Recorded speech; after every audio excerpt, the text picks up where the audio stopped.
do processo do pensamento, fazê-lo de tal maneira que pareça, como diz Nietzsche, que na apreensão da unidade simples da consciência, o conhecimento pudesse surpreender o seu objeto nu e puro, é uma superficialidade induzida pela forma elementar da proposição atributiva S é P, uma fantasia onírica alimentada pelo feitiço sedutor de funções lógicas e gramaticais, atuando de maneira inconsciente. O que está fundamentalmente em questão nessa passagem é com o princípio de individuação, a identificação da subjetividade, do eu, na célebre proposição eu penso, com a unidade simples da consciência. A dissecação do complexo do pensamento revela que tal identificação entre subjetividade e unidade da consciência é irrefletida, grosseira, que não temos nenhum fundamento para crer, ou mesmo para postular a existência de um eu substancial como sujeito, agente, causa eficiente do pensar. Aspas.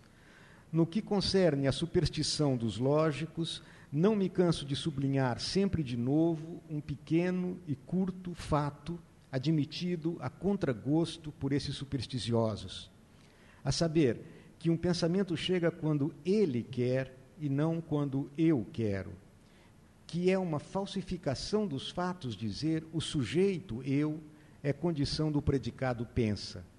Isso pensa, porém que este isso seja justamente aquele célebre eu, isto é, dito brandamente, apenas uma hipótese, uma afirmação, não é nenhuma certeza imediata.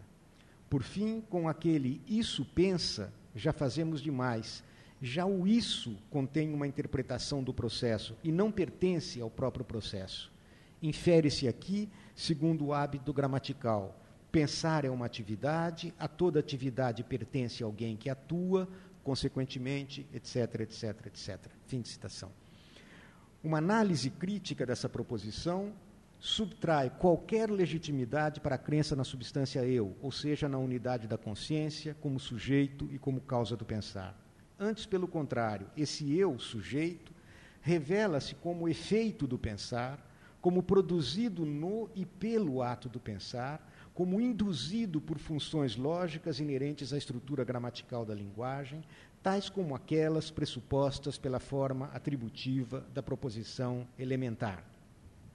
E aqui seria muito interessante verificar como é que Nietzsche desconstrói, ponto por ponto, os três momentos da categoria de relação: subsistência, inerência, causa, efeito, comunidade, ação recíproca. Isso é uma destruição sistemática, metódica e implacável. Não é o momento de fazê-lo aqui, infelizmente. Cito: quanto ao atomismo materialista, está entre as coisas mais bem refutadas que existem, e talvez não haja atualmente, entre os doutores da Europa, nenhum tão indouto a ponto de conceder importância, fora do uso didático e doméstico, a esse atomismo como uma abreviação dos meios de expressão. Graças, antes de tudo, ao polonês Boskowitz, que foi até agora, juntamente com o polonês Copérnico, o maior e mais vitorioso adversário da evidência. Pois enquanto Copérnico nos persuadiu a crer, contrariamente a todos os sentidos, que a Terra não está parada, Boskowitz nos ensinou a abjurar a crença na última parte da Terra que permanecia firme, a crença na substância, na matéria, nesse resíduo e partícula da Terra, o átomo. Este foi o maior triunfo sobre os sentidos que até então se obteve na Terra. Fim de citação. Radicalizando as descobertas de Boskowitz, Nietzsche pretende levar adiante uma guerra teórica, sem quartel, ao atomismo anímico, que concebe a alma como mônada eterna, indestrutível, não gerada, a saber, justamente como átomon. Essa foi uma crença assumida e propagada pelo cristianismo, servindo de ancoramento para a sua moral da culpa, do castigo e da expiação. A destruição dessa crença não implica para Nietzsche que seja necessário renunciar à hipótese da alma uma das mais antigas e veneráveis hipóteses do nosso pensamento.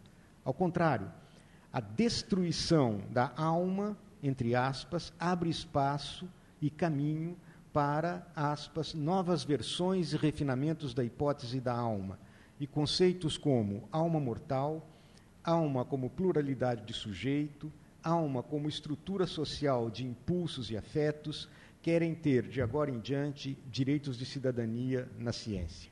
Fim de citação. Ao contrário do que estabelecera a tradição da psicologia racional, nossa subjetividade não é constituída pela faculdade cognitiva de nossa alma, isso é, pelo nosso intelecto, pela razão, pela consciência. Nosso eu, nosso si mesmo, é infinitamente mais complexa do que a unidade aparentemente simples da consciência. A partir de sua tradicional interpretação como unidade simples, isto é, atômica, deixamos justamente de compreender o processo ontogênico da individualização em Nietzsche, a saber, o seu devir sujeito. Aspas. Pensamento capital. Não é a natureza que nos engana a nós, indivíduos, e promove a sua finalidade enganando-nos. No entanto, são os indivíduos que ajustam para si mesmos tudo o que existe, de conformidade com padrões de medida individuais, ou seja, falsos. Com eles, queremos ter razão e, consequentemente, a natureza tende a aparecer como enganadora. Na verdade, não existem verdades individuais, apenas erros individuais. O próprio indivíduo é um erro. Tudo aquilo que se nos apresenta é, em si mesmo, algo diferente daquilo que sabemos. Somos nós quem, primeiramente, introduzimos as noções de finalidade e de engano, assim como a moral na natureza. Eu, por minha parte, diferencio entre os indivíduos imaginários e os verdadeiros sistemas de vida. Sistemas que cada um de nós é.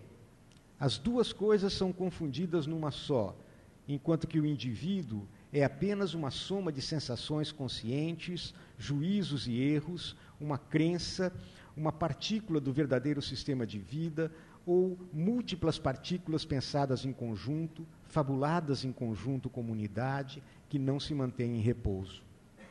Somos como cascas numa árvore. O que sabemos daquilo que, no interesse da árvore, pode vir a ser de nós? Temos, porém, consciência como se quiséssemos e devêssemos ser tudo, uma fantasmagoria de eu e de tudo aquilo que a ele se opõe como não eu. Deixemos de nos sentir como um tal ego fantasmagórico. Aprendamos passo a passo a nos desembaraçar do pretenso indivíduo, a descobrir os erros do ego, a compreender o próprio egoísmo como erro, a deixar de entender o altruísmo como o contrário do egoísmo, pois ele seria, então, amor a outros pretensos indivíduos. Não.